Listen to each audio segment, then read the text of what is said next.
ഇടതുപക്ഷ ജനാധിപത്യ മുന്നണി ഗവൺമെൻറ് ഈ സംഭവത്തിൻ്റെ തുടക്കം മുതൽ കുട്ടിയോടൊപ്പം ആയിരുന്നു. കോടതിയിൽ എന്ത് വിധി വരണമെന്ന് നമ്മളല്ല തീരുമാനിക്കേണ്ടത്. ഒരു വിധി വന്നിട്ടുണ്ട്. ആ വിധിയെ സംബന്ധിച്ചിടത്തോളം ഗവൺമെൻറ് ഒരു കാര്യം വ്യക്തമാക്കിയിട്ടുണ്ട്. ഗവൺമെൻറ് അപ്പീൽ പോകുന്നതിന് വേണ്ടി തീരുമാനിച്ചിട്ടുണ്ട്. അടൂർ പ്രകാശിൻ്റെ എല്ലാം അവരുടെ പാർട്ടിയുടെ അഭിപ്രായമായിരിക്കും. അത് ജനങ്ങൾ തീരുമാനിക്കട്ടെ. അടൂർ പ്രകാശിൻ്റെ അഭിപ്രായമാണോ ശരി എന്നുള്ളവരെ ജനങ്ങൾ തീരുമാനിക്കട്ടെ. ഇടതുപക്ഷ ജനാധിപത്യ മുന്നണിയുടെ എല്ലാ പ്രവർത്തകരും ഫീൽഡിൽ തന്നെ ഉണ്ട്. വളരെ ആത്മവിശ്വാസത്തോടുകൂടി അവർ വോട്ടർമാരെ കൊണ്ട് ബൂത്തിലെത്തി എത്തിക്കുകയാണ്. തിരുവനന്തപുരത്ത് അത്യുജ്വലമായ വിജയമായിരിക്കും ഉണ്ടാകുന്നത്. തിരുവനന്തപുരം കോർപ്പറേഷനിൽ നല്ല ഭൂരിപക്ഷത്തോടുകൂടി LDF വീണ്ടും അധികാരത്തിൽ വരും. Varkala municipality, Attingal municipality, Neyyattinkara municipality, ഈ 3 മുനിസിപ്പാലിറ്റിയിലും ഇടതുപക്ഷ ജനാധിപത്യ മുന്നണി അധികാരത്തിൽ വരും. തിരുവനന്തപുരം ജില്ലാ പഞ്ചായത്ത് കഴിഞ്ഞ വർഷത്തേക്കാൾ അതിൻ്റെ നില മെച്ചപ്പെടുത്തും. ഇടതുപക്ഷ ജനാധിപത്യ മുന്നണിയുടെ സാരഥിയിൽ വന്നേക്കും. ബ്ലോക്ക് പഞ്ചായത്തിൻ്റെ സ്ഥിതി വ്യത്യസ്തമല്ല. ഗ്രാമപഞ്ചായത്തുകൾ കഴിഞ്ഞ വർഷം BJPക്ക് ഉണ്ടായിരുന്ന കൂടി ഇടതുപക്ഷ ജനാധിപത്യ മുന്നണി, കല്ലൂർ പോലുള്ള സ്ഥലം ഇടതുപക്ഷ ജനാധിപത്യ മുന്നണി വീണ്ടും അധികാരത്തിൽ വരും. കഴിഞ്ഞ തവണ 10 സീറ്റ് മാത്രമാണ് കോൺഗ്രസിന് ഉണ്ടായത്. LDFന് നല്ല മുന്നേറ്റം ഉണ്ടായിരുന്നു. ഇത്തവണ അവർ കൂടുതൽ സീറ്റ് പിടിക്കുമ്പോൾ അത് LDFൻ്റേതാവും എന്നാണ് അവരുടെ ഒരു അവകാശവാദം. കോർപ്പറേഷൻ്റെ ആണോ? കോർപ്പറേഷൻ ഒരിക്കലും അത് ഉണ്ടാകാൻ വേണ്ടി പോകുന്നില്ല. കഴിഞ്ഞ വർഷത്തേക്കാൾ പ്രചരണ രംഗത്തെല്ലാം കോൺഗ്രസ് മുന്നേറ്റ് വന്നിട്ടുണ്ട്. കഴിഞ്ഞ വർഷത്ത് BJPയായിട്ടുള്ള വോട്ട് കച്ചവടം ഉണ്ടായിരുന്നു. അതിൻ്റെ ഫലമായിട്ടാണ് BJPക്ക് 35 സീറ്റ് കിട്ടുന്ന സാഹചര്യം ഉണ്ടായത്. അല്ലെങ്കിൽ BJPക്ക് 35 സീറ്റ് കിട്ടുന്ന ഒരു സാഹചര്യം ഉണ്ടാകാൻ യാതൊരു സാധ്യതയില്ല. ഇപ്രാവശ്യം അവർ കുറച്ച് രംഗത്തുണ്ടായിരുന്നു, ആ കാര്യം സത്യമാണ്.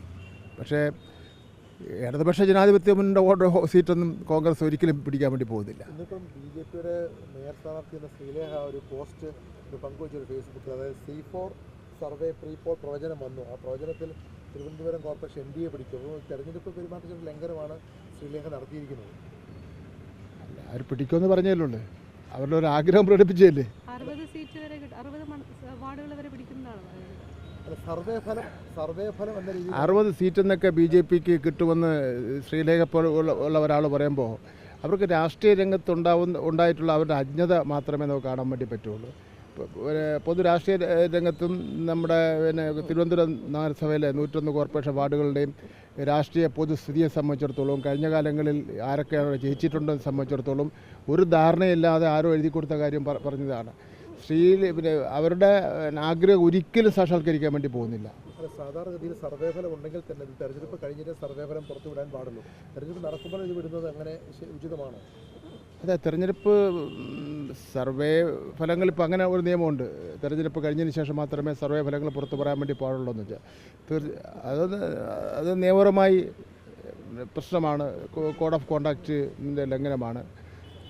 അത് ബന്ധപ്പെട്ട അധികാരികൾ ആവശ്യമായ നടപടി സ്വീകരിക്കുമെന്ന് പ്രതീക്ഷിക്കാം. അല്പസമയം മുമ്പേ ഈ ദിലീപിന്റെ കേസിൽ അടൂർ പ്രകാശ് പറഞ്ഞ ദിലീപിന് നീതി ലഭ്യമായല്ല, സർക്കാർ അപ്പീലിന് പോകുന്നുള്ള മറ്റു പണിയൊന്നും ഇല്ലല്ലോ എന്നാണ് അടൂർ പ്രകാശിന്റെ പരിഹാസം. അത് അടൂർ പ്രകാശിൻ്റെ അഭിപ്രായം. ഇടതുപക്ഷ ജനാധിപത്യ മുന്നണി ഗവൺമെൻറ് ഈ സംഭവത്തിൻ്റെ തുടക്കം മുതൽ കുട്ടിയോടൊപ്പം ആയിരുന്നു എന്ന് മാത്രമല്ല, ഈ ബഹുമാനപ്പെട്ട മുഖ്യമന്ത്രി തന്നെ ഇടപെട്ട ശേഷം ഒരു നീതി ഉറപ്പാക്കുന്നതിന് വേണ്ടിയുള്ള എല്ലാ നടപടികളും സ്വീകരിച്ചിട്ടുണ്ട്. കോടതിയിൽ എന്ത് വിധി വരണമെന്ന് നമ്മളല്ല തീരുമാനിക്കേണ്ടത്. ഒരു വിധി വന്നിട്ടുണ്ട്. ആ വിധിയെ സംബന്ധിച്ചിടത്തോളം ഗവൺമെൻറ് ഒരു കാര്യം വ്യക്തമാക്കിയിട്ടുണ്ട്. ഗവൺമെൻറ് അപ്പീൽ പോകുന്നതിന് വേണ്ടി തീരുമാനിച്ചിട്ടുണ്ട്. അടൂർ പ്രകാശിൻ്റെ എല്ലാം അവരുടെ പാർട്ടിയുടെ അഭിപ്രായമായിരിക്കും. അത് ജനങ്ങൾ തീരുമാനിക്കട്ടെ. അടൂർ പ്രകാശിൻ്റെ അഭിപ്രായമാണോ ശരി എന്നുള്ളവരെ ജനങ്ങൾ തീരുമാനിക്കട്ടെ.